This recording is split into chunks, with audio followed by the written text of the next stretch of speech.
Good afternoon, good morning, good evening. Have you had your breakfast today? Have you had your lunch today?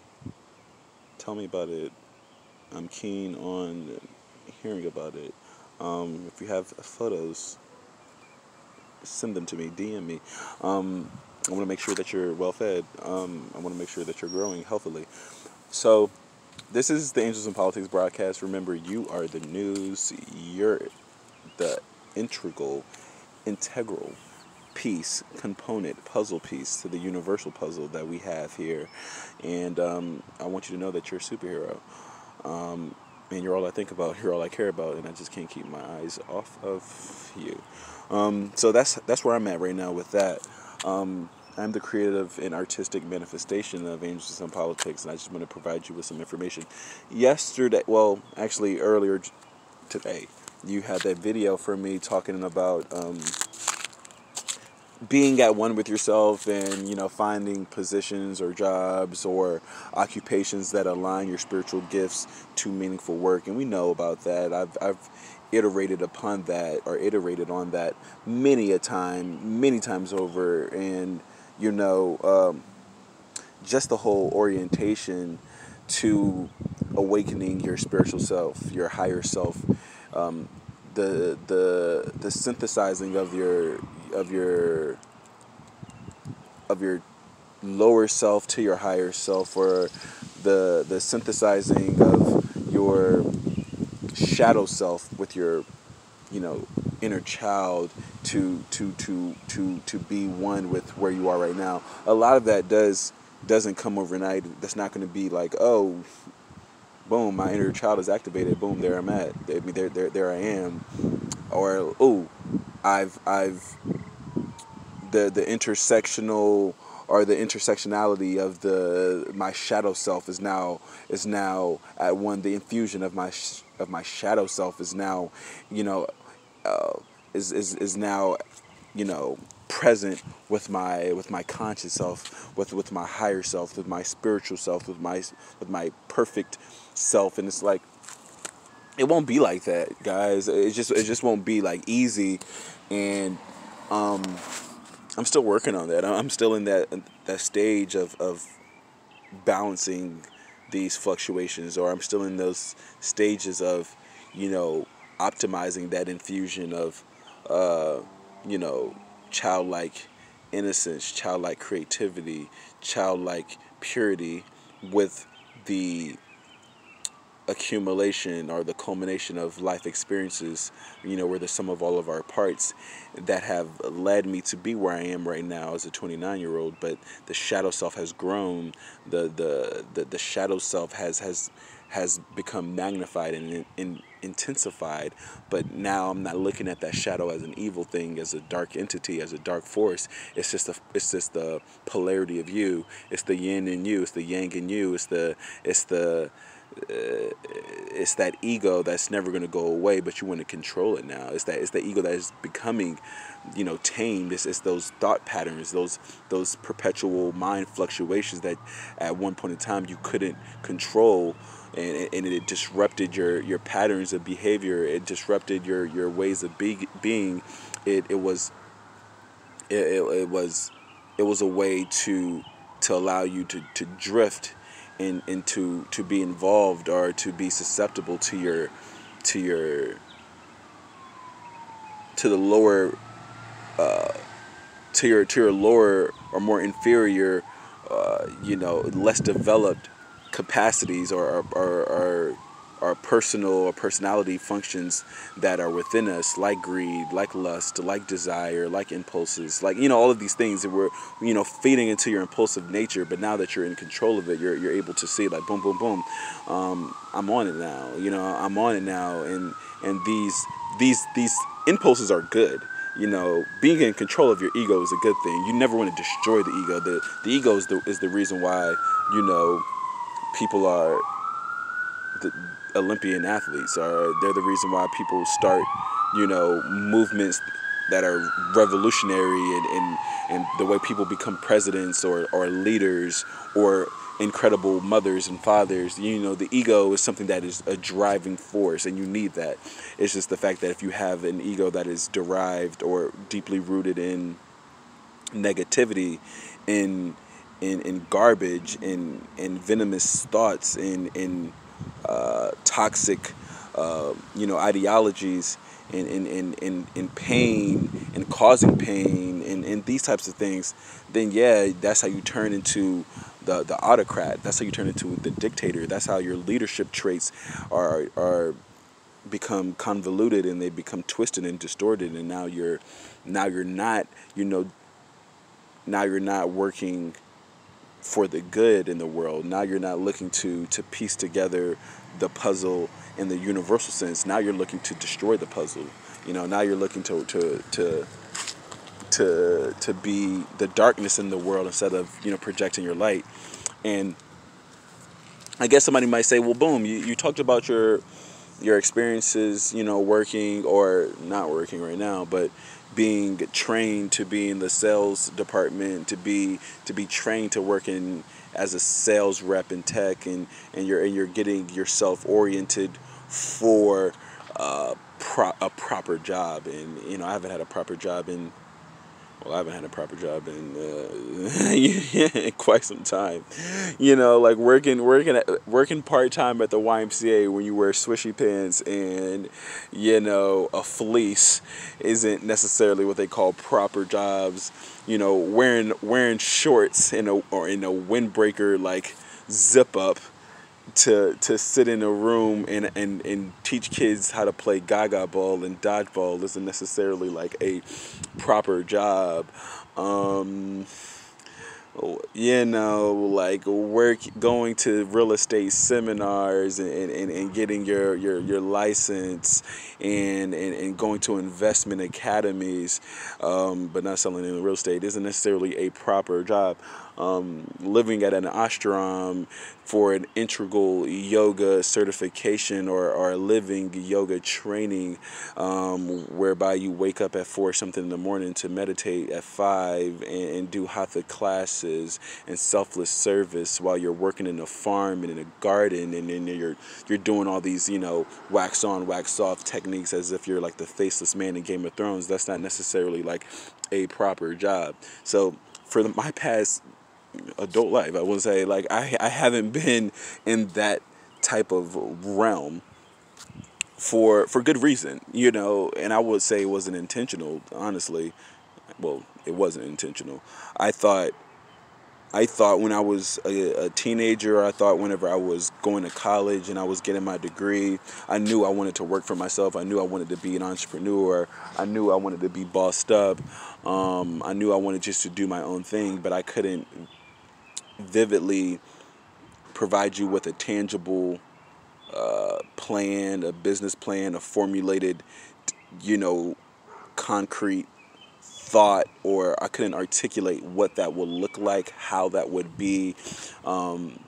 I'm blessed because there are some people who do know when they're in the 3rd grade that they want to be a veterinarian. There are people who do know when they're in the 7th grade that they want to be a social worker. There are people who do know when they are in the 11th grade that they want to be a chemistry teacher because they were so captivated or enthralled with the teaching styles of Mrs.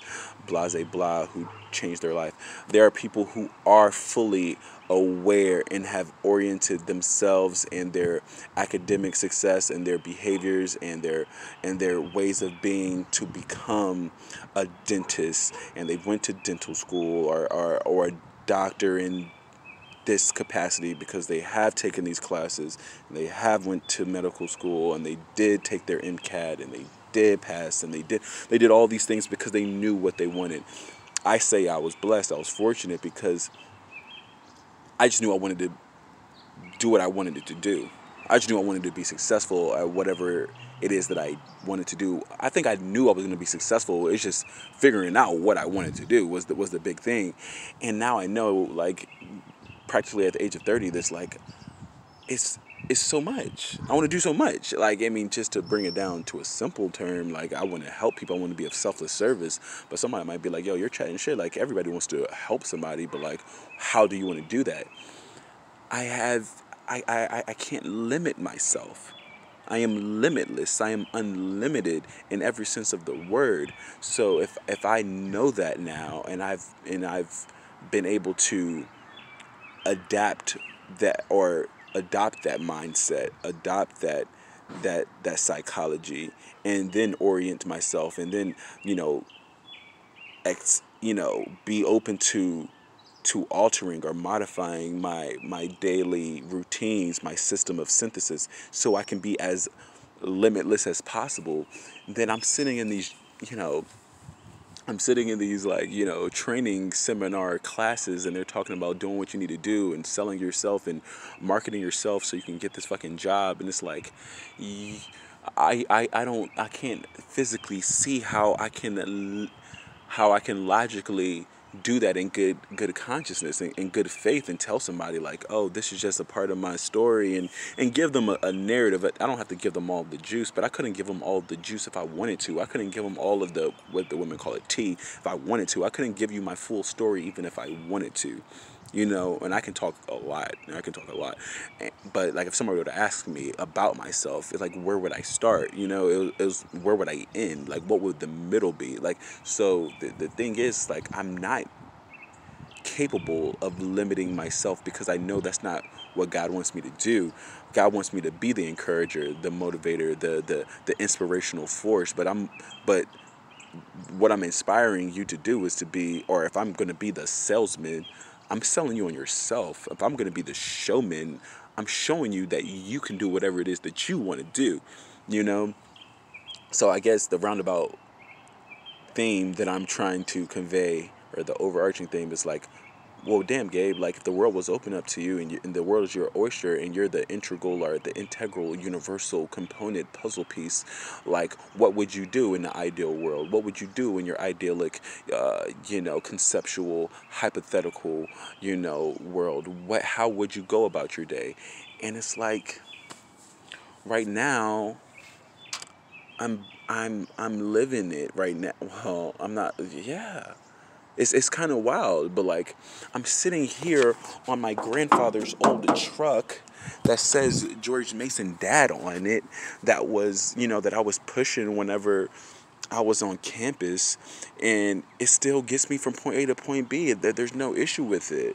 I mean, it makes some noises. I mean, it's not up to date. It's not flashy, but this is what I want to be driving right now. Like, I got to spend time with my mother yesterday, and I was clipping flowers, clipping roses, and I was at one with the flowers. I was at one with nature. I felt happy. People were, you know what I'm saying? Like, we're watching something on Netflix, and people are making themselves a little drink, or, whatever, sipping this and sipping that, and I have fresh ginger being sliced thinly into a mug with apple cider vinegar and lime, freshly cut lime, and hot water, and I'm pouring honey in that motherfucker, and it's healthy, and it's like, I'm feeling good. I don't need to have a beer, because I'm not compelled to do so. I don't need to have a strong beverage, because I know that my body does not want that. Like, I'm at a place where it's like, I'm waking up in the morning, and I'm low key doing Surya Namaskaras in my room. I'm meditating in my room. I'm writing my dreams down, because I'm waking up with vivid dreams, and I'm able to go into my journal, which I call my satchel, aka the Dreamer's Manifesto, and I'm into that. Like, you know what I'm saying? Like, I'm streamlining my rose aesthetic playbook that is going to be framed into a conceptual art piece that will be consumed and digested and transformed and transcribed and like assessed and evaluated, and it's gonna have those. It's gonna happen, because it's being worked on now. Like, that's kind of where I'm at right now, and I'm blessed to be here, and I'm so fortunate to have this mindset. So, like, in the ideal world, what will I be doing? Like, I'm kicking off my flow. I'm entering into my state of flow. Like, and I'm doing that with people. And it doesn't have to be like, oh, like special people. Like, everybody is special. It's going to be people who just want to hear what I have to say, or people who need, who I need to be with. It's not like me needing, them needing me. It's like, no, I need to connect with people. I am a people person to my core. So, like, in my ideal world, my ideal life, I'm linking up with people who have strengths that I don't have. People who are into production. People who are into video production. People who are into graphic design. People who are into systemic, processes and methodologies and systematizing and organizing, and who are logical and logistical and analytical, and who can deploy these processes and methods and help assist somebody who has all these ideas, who has all of these concepts. And I don't mind being in front of people. I don't mind looking silly. I don't take myself that serious. I don't mind messing up on words that I can't pronounce, because I know that's the way you get better with them. I don't mind, looking like a fool when I'm putting out videos because they're so trash and I don't know how to edit them, because I don't want to edit them, because that's not my thing. I'm not interested in that. I'm just about the content. I'm about the big picture. I'm about the expression. And that's where I'm supposed to be with it. So, like, in my ideal world, for fuck's sake, I'm on tour. I'm meeting people. I'm going out. I'm traveling. I'm on the road. I'm having good food, and I'm trying new food, and I'm talking to new people, and I want them to be themselves, and I want to learn from them. And I'm talking about reading and writing and speaking art and articulating yourself and going down that journey and embarking upon the journey of your own transformation, of your own awakening, in which you will be able to activate your superpowers, and your superpowers will be articulated speech, refined speech, learning how to think, learning how to formulate your thoughts in a clear, concise, cohesive manner, and knowing how to narrate your story, knowing how to narrate your dreams and manifest them by reading, by writing, by speaking it into existence, and orienting yourself, augmenting your behaviors, changing, shifting your mindset into, adopting work, consistency, fluency, the infusion of your higher and lower self, the infusion of your shadow self, the infusion of your active and passive self, the solar and lunar energy into you becoming the optimal version of who you are supposed to be, who you are destined to be, who you were created to be, why you were put on this earth. Like Mark Twain said, the two most important days of your life are, one, when you were born, and two, when you figure out why you were born. Like, that's where I'm at with it. And it's like, that's where I'm at with it. So the flows are coming, the artwork is coming, the short films are coming. Like, I'm pulling up to a city near you. Girls Night Out is coming. Homegirl Day Liaison is coming to my homegirls. Like, so much is on the way. The artwork, the collective, the political connections, the nonprofits, the scholarships, the think tanks, the real estate, the yoga, the mindfulness, it's coming. Namaste. Namaskar.